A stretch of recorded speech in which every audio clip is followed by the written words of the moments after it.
Welcome, everybody. We're so happy that you were able to join us this evening, this fine Newfoundland evening, and fine evening apparently in BC and Ontario and New Brunswick.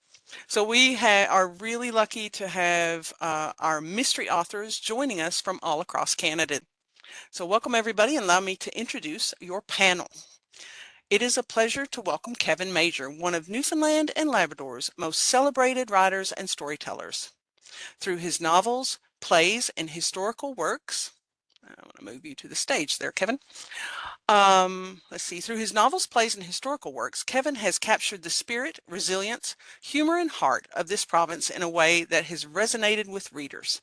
His stories bring our history and culture vividly to life, connecting people to place, memory, and to one another. Kevin's Sebastian Synard Mysteries take you on a whirlwind visit to some of the most beautiful and apparently most deadly places in Newfoundland and Labrador. Welcome, Kevin. Thank you very much. Very pleased to be here. We are so happy to have you. Iona Whishaw is the best-selling author of the beloved Lane Winslow Mysteries, known for weaving together clever intrigue, rich historical detail, and characters that readers feel they truly know. Born in British Columbia and raised in an eclectic family of artists, diplomats, and adventurers, she brings warmth, wit, and a deep sense of place to every story she tells. Before turning to writing full-time, she worked in theater, education, and international development experiences that lend depth and authenticity to her work. Today, Iona's novels have earned a devoted following for their charm, intelligence, and beautifully atmospheric portrayal of post-war Canada. Welcome, Iona. Thank you very much. It's a great pleasure to be here. We are so happy. Emily Hepditch is a Newfoundland-born author whose novels are celebrated for their emotional depth, vivid sense of place, and unforgettable characters. Drawing inspiration from the rugged beauty and close-knit communities of Atlantic Canada, she writes stories that explore resilience, family, love, and complexities of the human condition. Her warmth and engaging style and a keen understanding of people has earned her a devoted readership, particularly among fans of contemporary fiction. Welcome, Emily. Thank you for having me today. Shane Peacock is an award-winning Canadian author, playwright, and journalist, best known for his gripping mysteries and richly imagined historical fiction. With a gift for storytelling and a deep curiosity about people and history, he has captivated readers of all ages through novels that are both intelligent and deeply engaging. His acclaimed Boy Sherlock Holmes series, that's where I first met Shane. I didn't actually meet him, but I felt like I did. I love those books.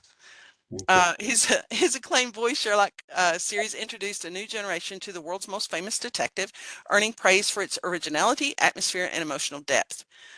Shane's work is marked by sharp insight, compelling characters, and a genuine passion for the craft of writing, making him one of Canada's most respected literary voices. Welcome, Shane. Thank you so much. It's great to be in Newfoundland. Almost. Virtually. Yes. Have to go visit your brother. That's right. Yeah. All right. So everybody, let me just check the chat box here. Hello, people from Holyrood, St. John's, woohoo! People are just saying woohoo. I still have my signed copy of the House of Wooden Santas from 2004. That's from Steffi. Thanks, Steffi. Okay, so first question. Mystery is a top contender for the most popular genre, right close to romance. Often cited for its high engagement and sustained sales, particularly in crime fiction and whodunits. So why do you, Kevin, we'll ask you first, why do you think that so many people love seeking clues and solving crimes in fiction? Because they have curious minds, I guess. They want to know who actually did the nasty deed. And I think, in a sense, want to try to figure it out before it actually is revealed. I know when I was first started reading, say, Agatha Christie, I was kind of in that, frame of mind. Can I figure this out before he actually tells me who did it?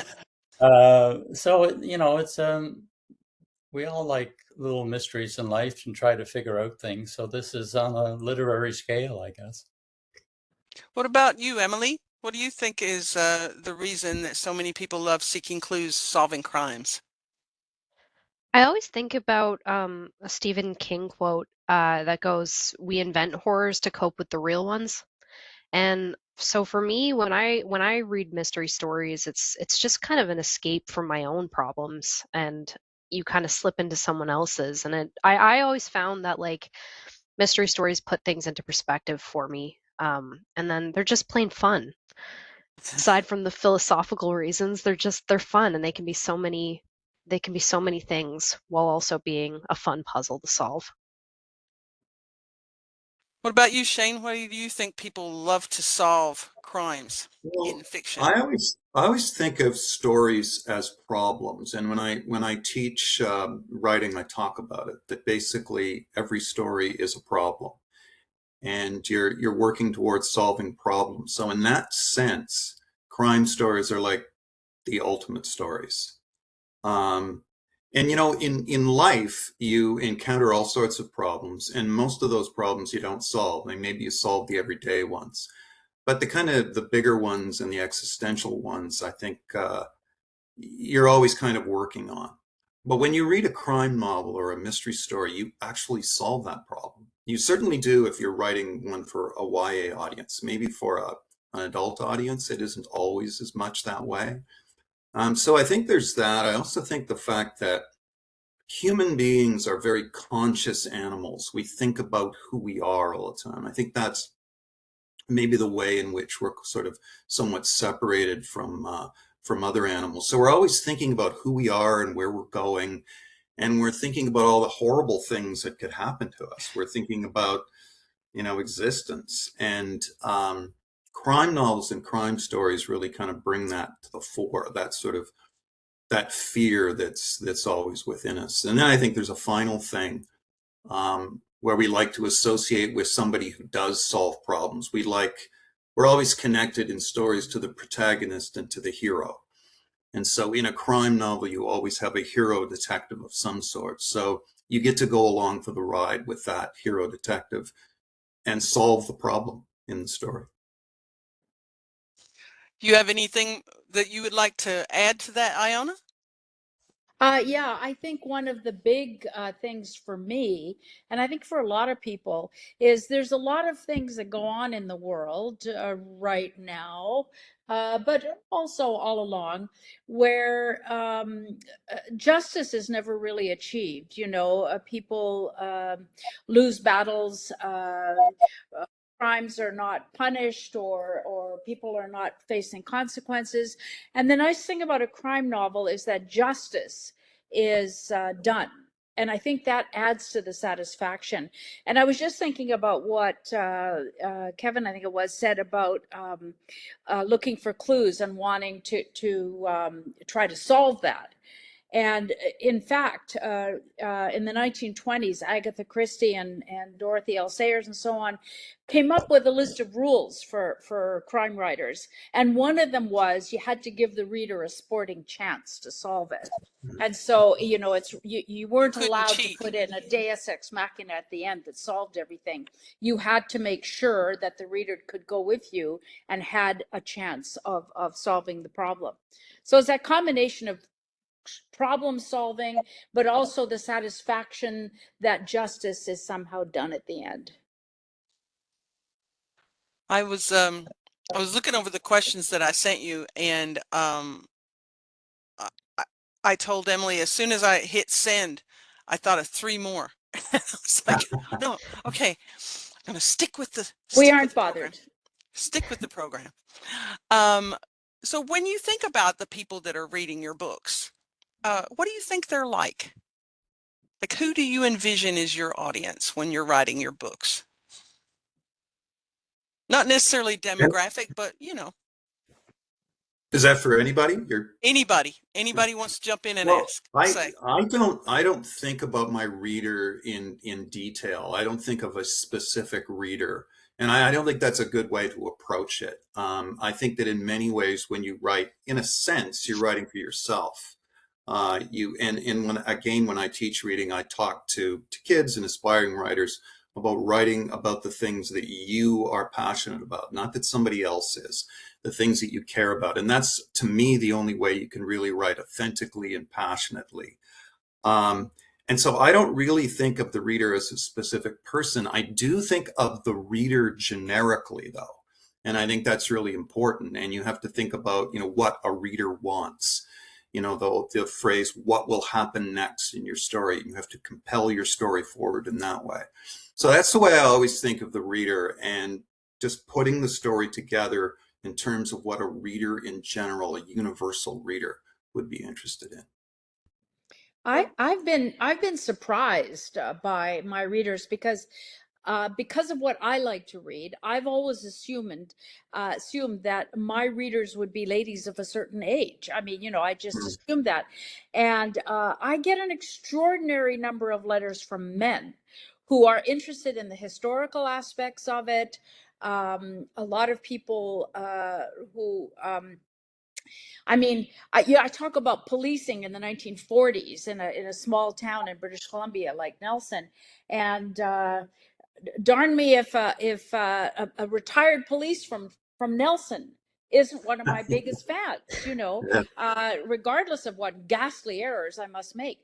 So I've been a bit surprised by that, and more as I travel, I find a lot more young people coming up and wanting their books signed. So it's really been a surprise to me how the reader has varied from what I early imagined.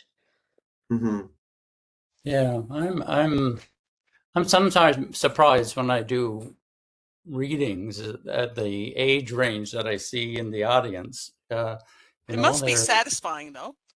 It is, yeah, it is very satisfying. I mean, some of them may be there because they know some of my other books, but for the most part, it's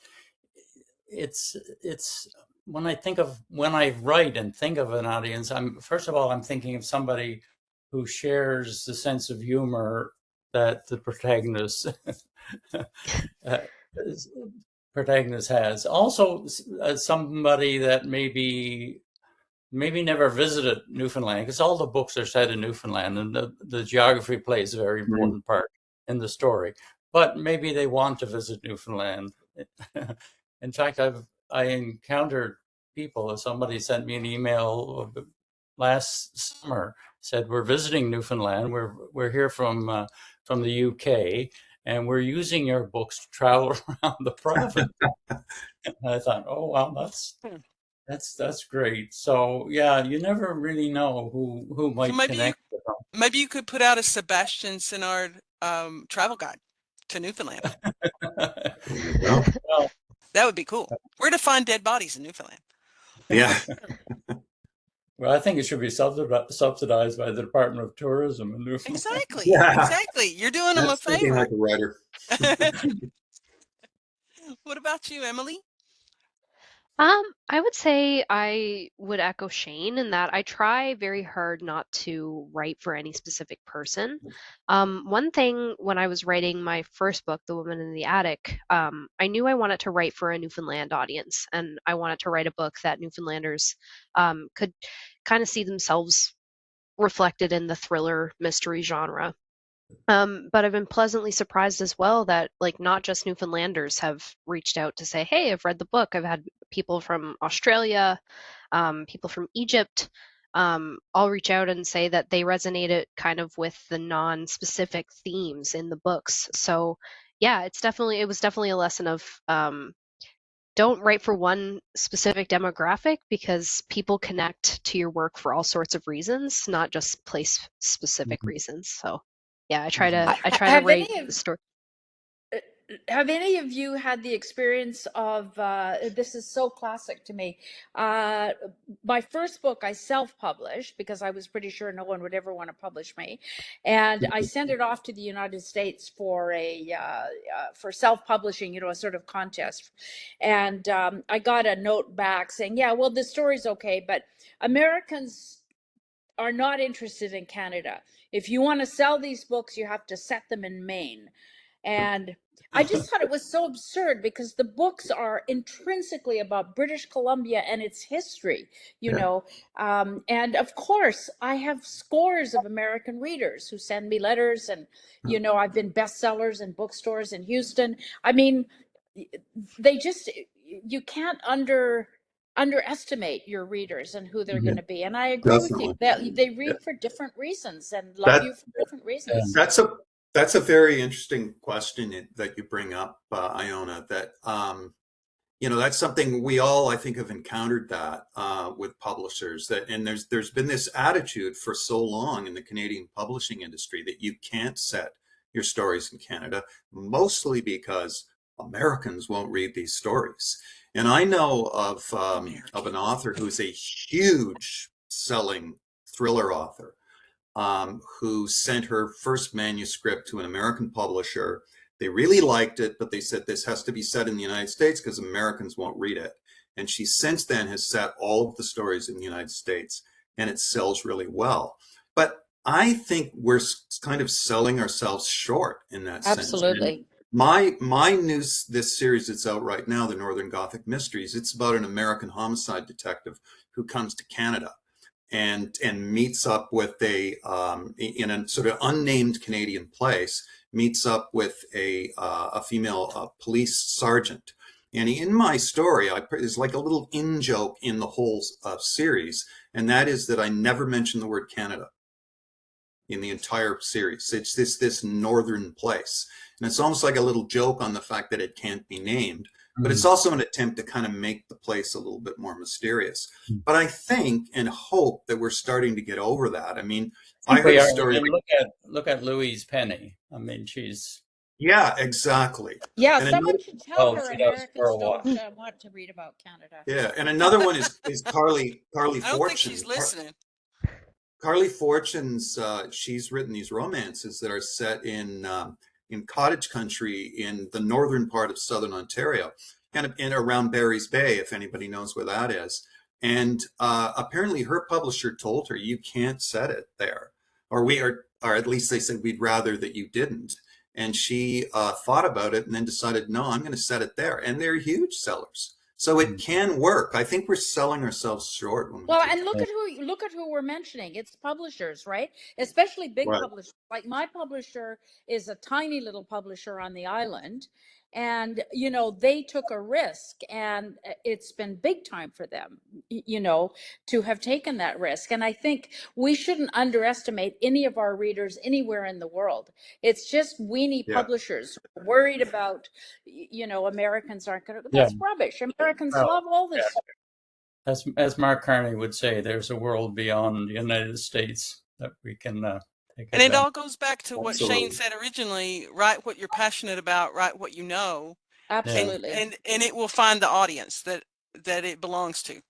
Not everybody reads everything, but there's somebody out there who reads the things that you write. Right. And I don't know if it's naive or insular, but I really feel like the world's ready for Canada right now. And you know, you mentioned Mark Carney. I mean, I think it's time, and it's time for us to really tell our stories.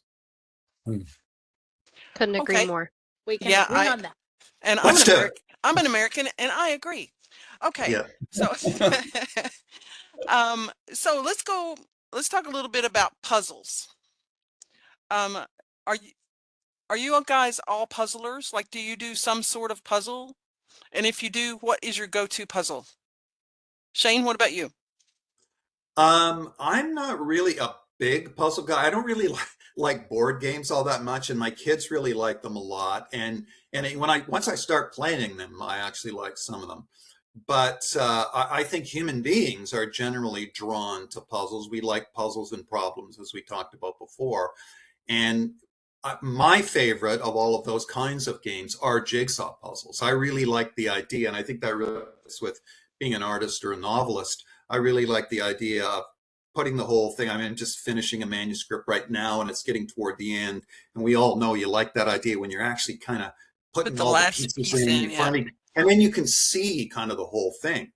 And again, one of the things I talk about when I'm teaching writing is that one of the ways to think about it to make it more effective when you're writing is the idea that you are the puzzle master, right? So you've got the whole picture and you've cut the whole thing up and you've got all the pieces.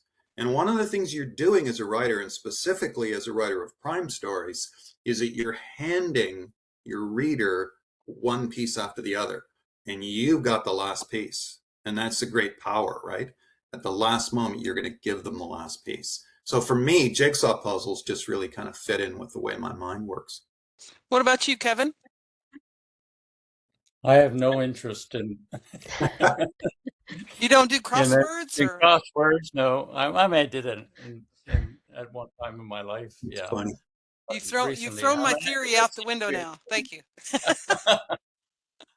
Well, my life is my working time is obviously centered around current book which I'm writing, and so I have limited recreational time or time to read to do other things. And the thing that I want to do when I'm not writing, besides interacting with my family, is to read. And I almost think that doing a jigsaw puzzle would take up too much of that time.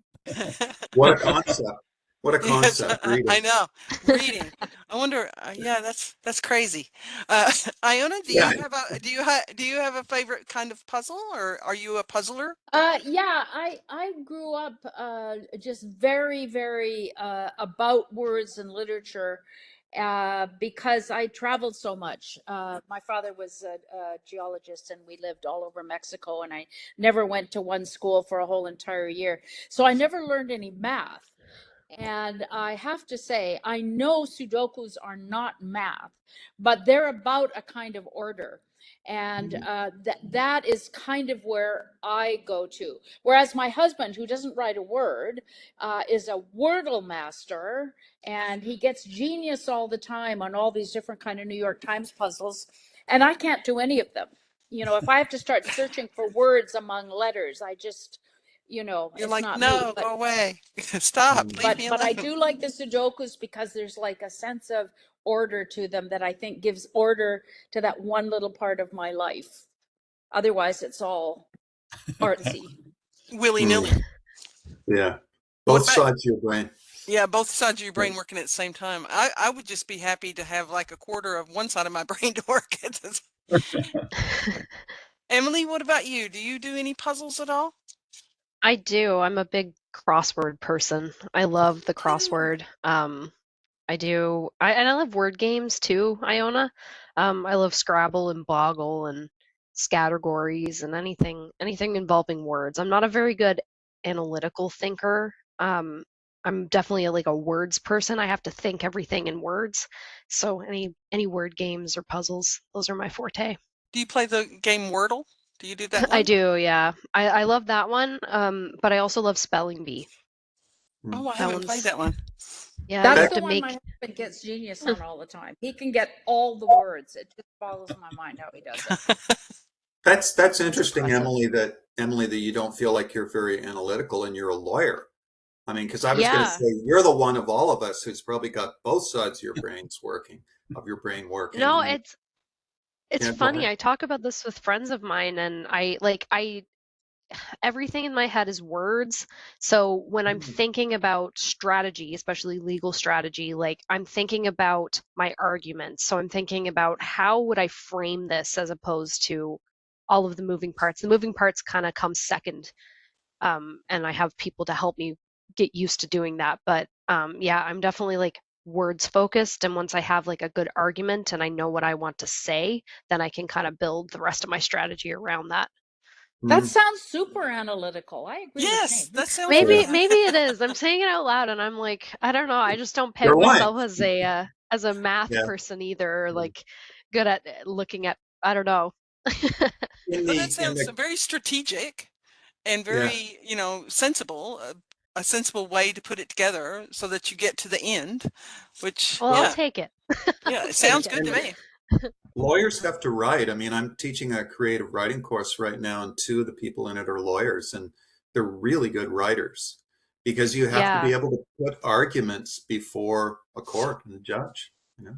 Absolutely, and it's a different type of writing for sure, because you have to be very fact driven, of course, and Mm. you have to use your words economically, but it's very, very challenging. One of these days, I would love to write a book of like a mystery book that's told through affidavit evidence, and Mm. I want to set it up almost like it's that. So That's we'll know, so we'll see. good.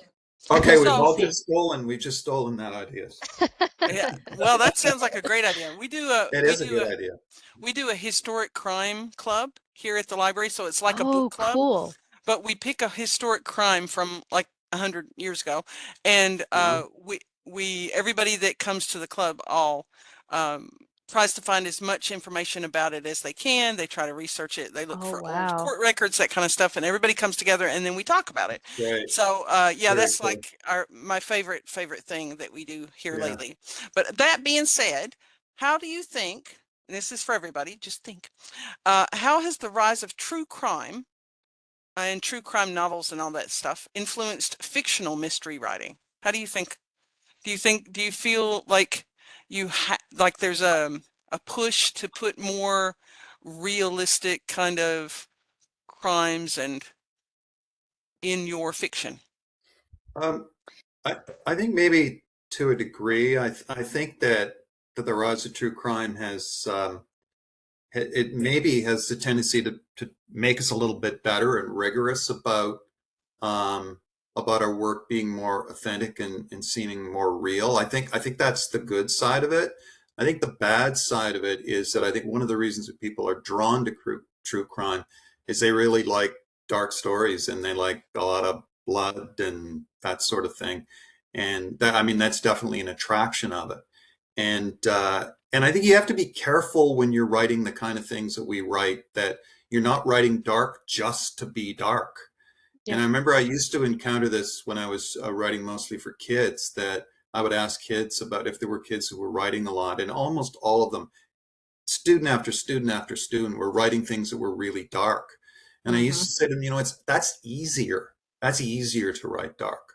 Try to write something pleasant. That's really difficult. And yet, here I say this, and almost everything that I've read, a lot of what I've written is pretty dark, even when I was writing for kids. So, but I think that can be the bad side of true crime, and it's something we have to watch out for, that we're not trying to out dark each other and out dark the true crime podcasts. Mhm. To try to I, draw you those know, people in, right?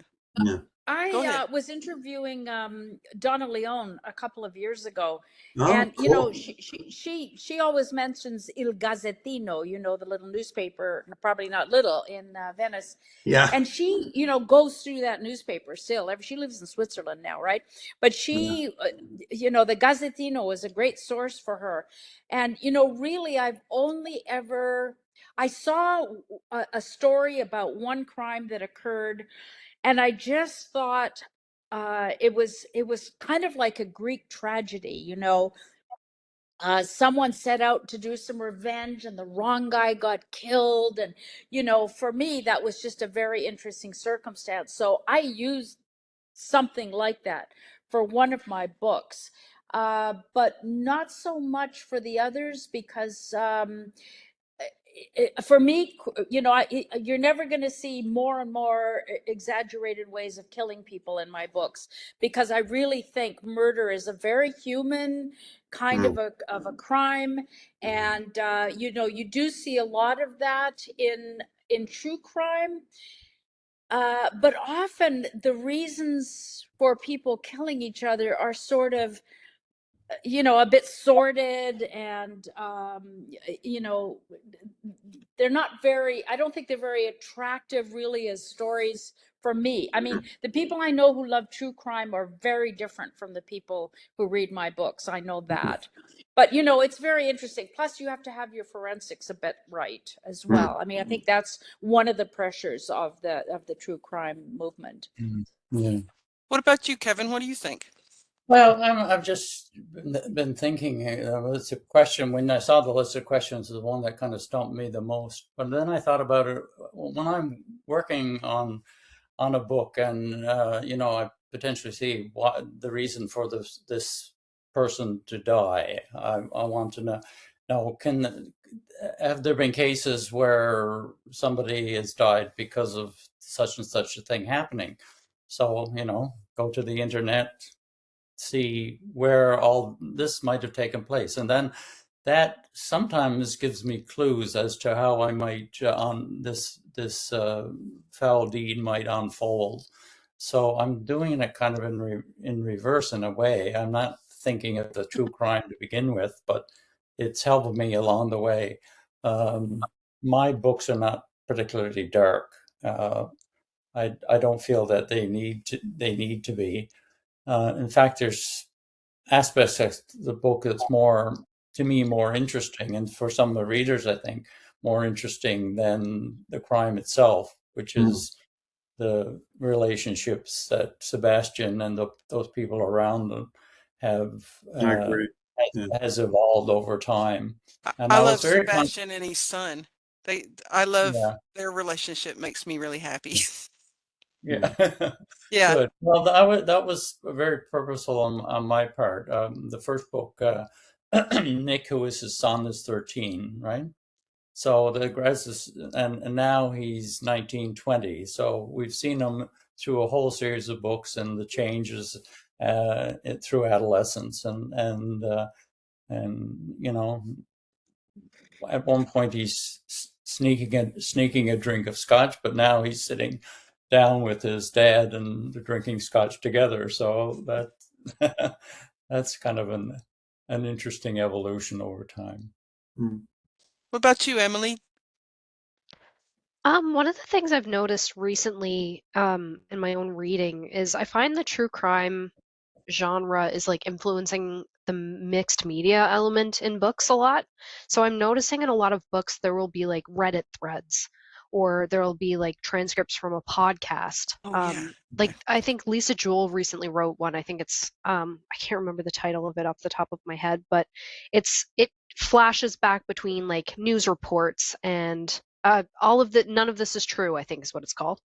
But it's like a podcast transcript and then it's a like document and I've seen that more and more. I've read like a couple of books this year that have incorporated that, and I think it's a direct response to like how much hubbub online there is, not just like in the consumption of true crime, but like in the participation of it. So like you're talking about your historic crime club, and Mm. people are so interested to get involved in solving those puzzles like we've been talking about, and I think that's like being directly reflected in books. I mean, even going back to your puzzle question, there's a series called The Myrtle, which is like Yes.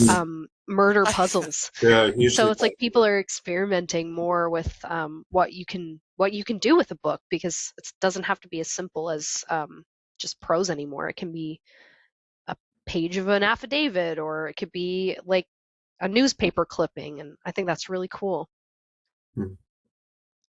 Yeah, I mean, they say that real life is stranger than fiction, and I think it is at times. But I think ultimately, if you're good at what you do as a writer, you can create better stories than what's happening in real life, and you want to be in control of that engine, and I think you can do a lot more interesting things with it. Okay, a lighter question now. So we're all done with the crime. Let's talk about tea.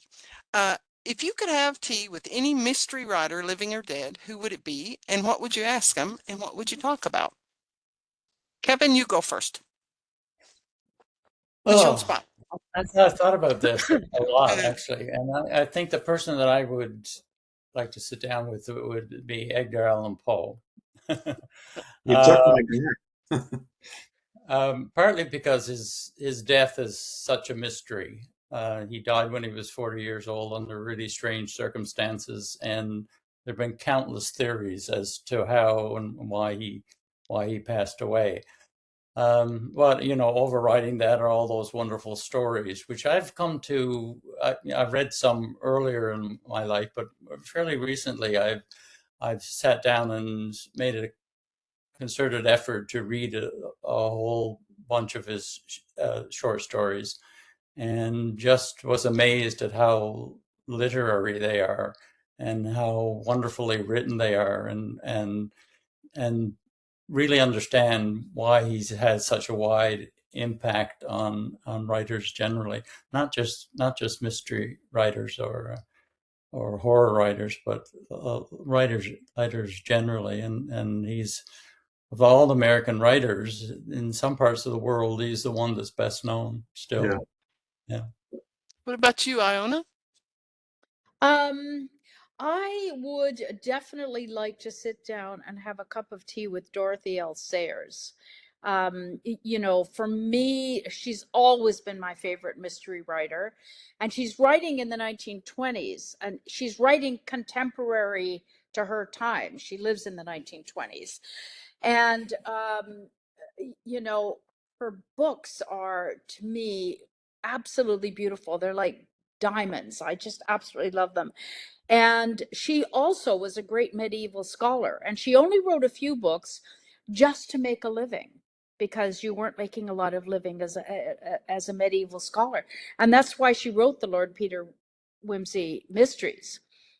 But I would also want to talk to her about her interest in the Middle Ages, because it's also something that interests me a great deal.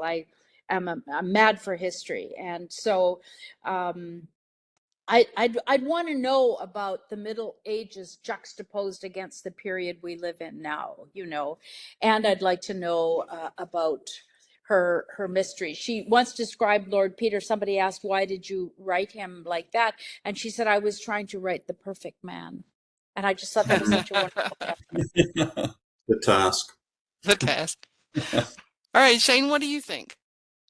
Well, Kevin's kind of stole my guy there. I mean, if I could choose any writer, it would probably wouldn't be actually a mystery writer. It would be somebody like Dickens. I mean, I can't imagine sitting down with Dickens and just listening to that guy Oh talk yeah.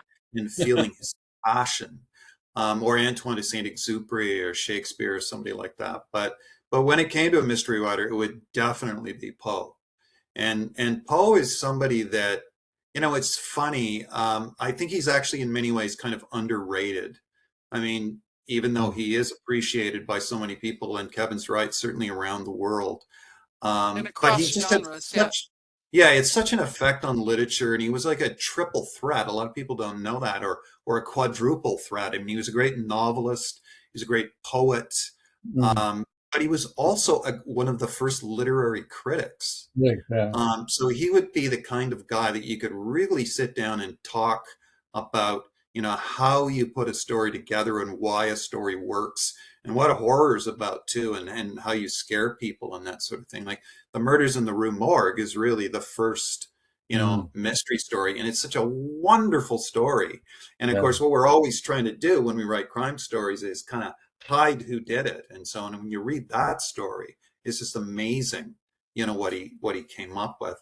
I suppose the other guy some people might think I would want to talk to, because I wrote the boy Sherlock Holmes, would be Conan Doyle. But I would be afraid that Conan Doyle might actually be pretty boring, because he would want to talk about medieval romance or something like that, because he thought he was that kind of a writer. And he actually thought that Sherlock Holmes was kind of boring because he was sort of a bad guy, but he made a lot of money with him. But yeah, I'm with Kevin though. Edgar Allan Poe would be amazing to talk to. What about you, Miss Emily? Living, I it's on my bucket list to talk to Gillian Flynn someday. I think her mind is like no other, and I think I think in a way, she kind of pioneered the hype, for lack of a better term, toward domestic thrillers.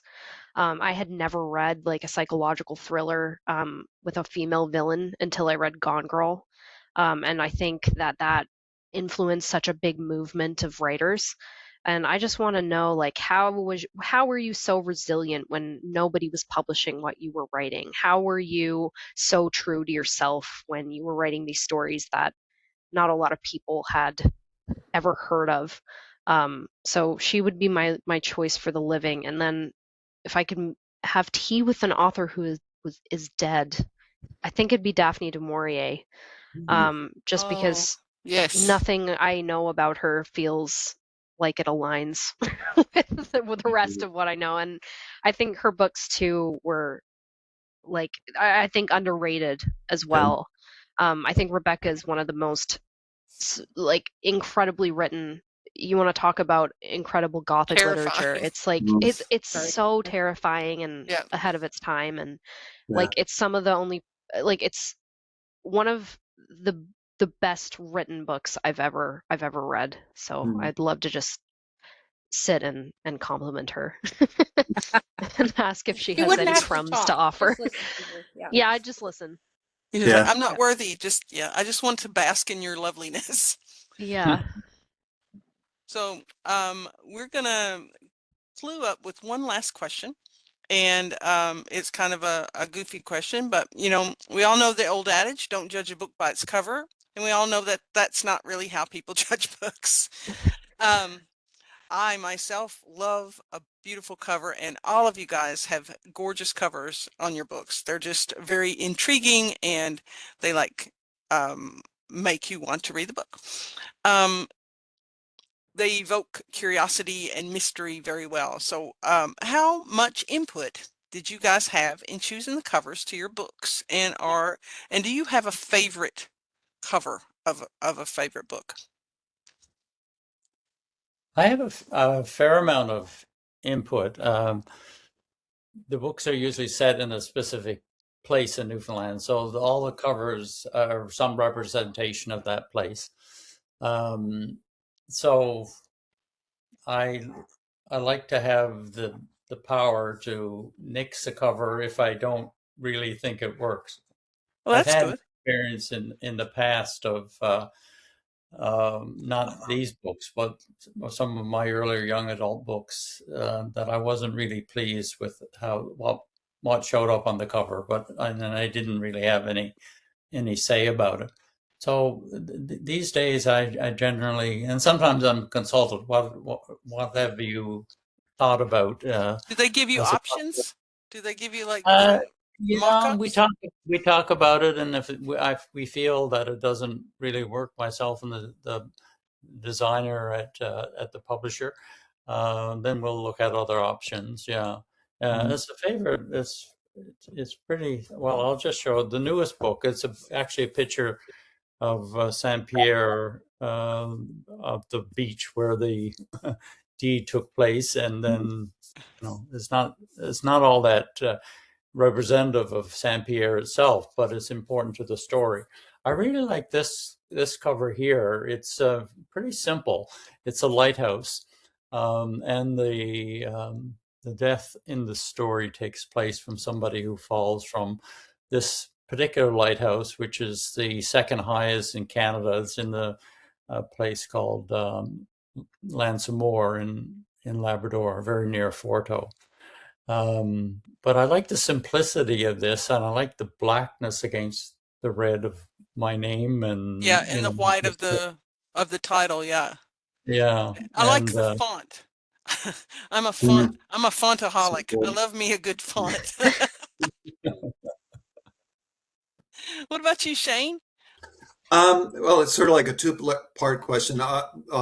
Various covers that I've liked over the years. I think I've been very fortunate working with publishers all the way from the larger publishers when I was Penguin Random House and we did the Boy Sherlock Holmes series. They produced these amazing covers that people commented on for the hardcovers, where you could actually fold out the sleeve and there was like an eye hole with a magnifying glass and you could see, like the first one was called Eye of the Crow. You could see the crow in the eye hole, and then you could pull the sleeve back, and there was a painting on the inside set in this alleyway in the East End of London where you could see where the murder had happened.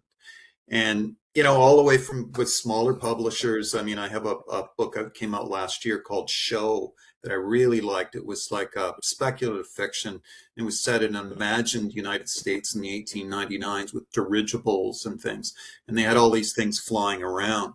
But for these current ones, and I think we should show our books here. So for these current ones, as I said, that these are a little bit darker and so on. So the reflecting, one of the things I'm trying to do in this series is I'm trying to show Canada the way that I think maybe it hasn't entirely been shown before, a sort of a slightly darker Canada, a more authentic Canada, a Canada that's full of secrets, and we're finding out about a lot of the secrets that we've kept in this country. So we've tried to create covers that look like, the winter time, and it looks so, it looks like difficult things are sort of going on and so on.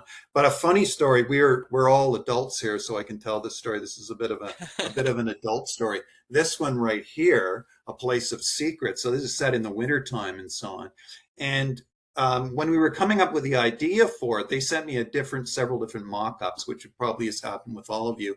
And then we kind of get to choose, or we talk about the one. So when they did this one, they said, well, what about a cemetery? Because it's kind of a story about a serial killer, and a serial killer who appears to have been lurking in this Canadian town for about 60 years and may still be around, actually. And so there's all kinds of people in the cemetery that this person has dealt with.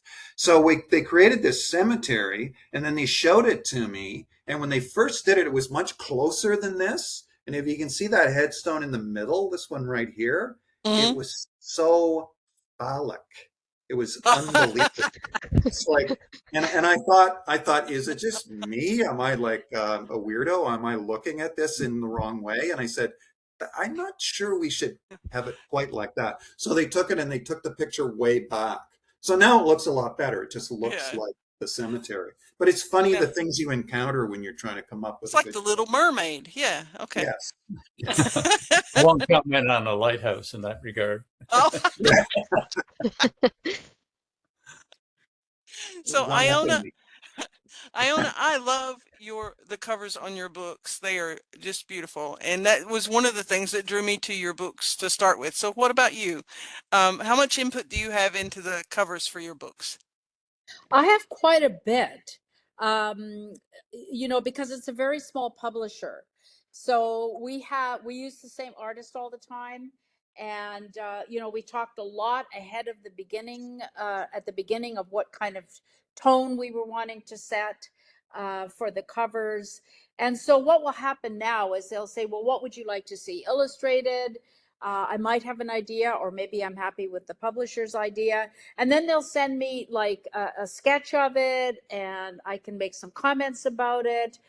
And every now and then, something's a bit wonky. Like there's a beautiful cover. I didn't find it here, but of a red truck, but it's kind of sitting like this. And I said, I want that truck to sit flat. Because it'll ground it, And sure enough, when it came out, I mean, it was really lovely. My favorite of the series, I don't know if you can see that, is this one.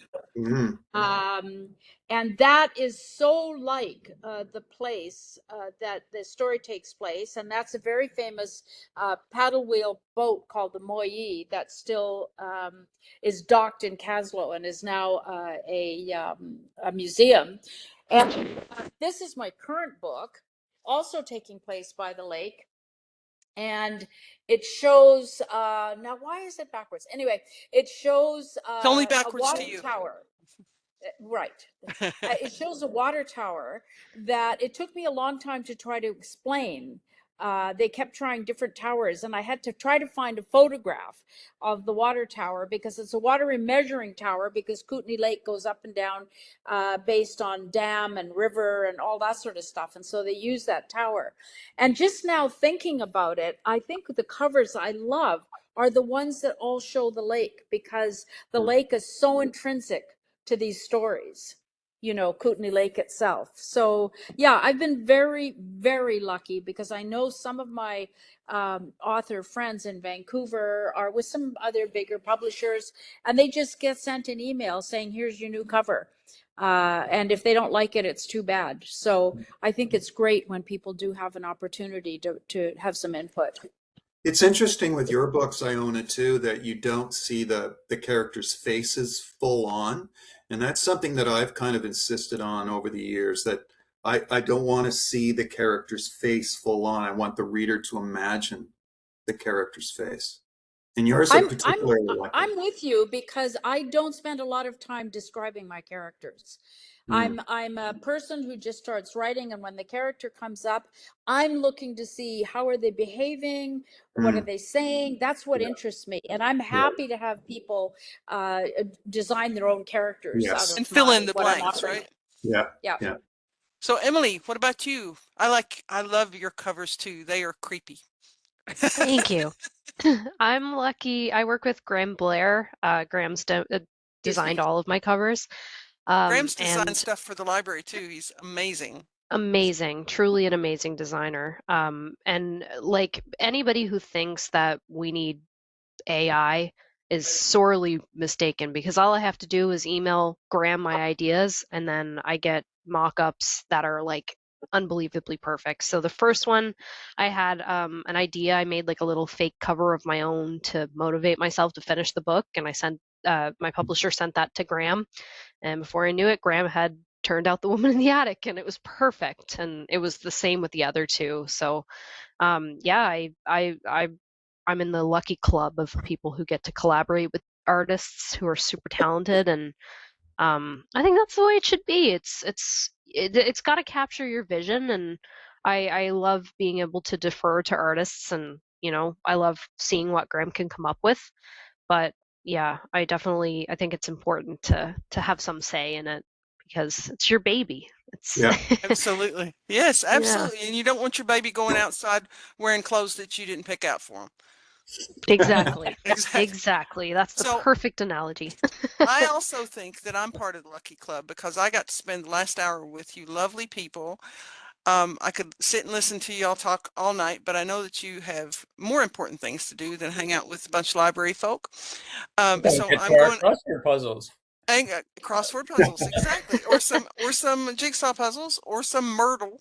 I have a couple. My kids get me the Myrtle books for Christmas, so Very Oh, cool. thoughtful. Yeah. I do the Myrtles. So I want to thank each and every one of you for coming and enjoying. I really enjoyed this. This was great to get to see all of you together on the screen all at the same time. This was amazing. And we're going to post this on our YouTube channel. So anybody, before we leave, anybody want to put a couple of comments in the chat box? Feel free, and I will stop the recording.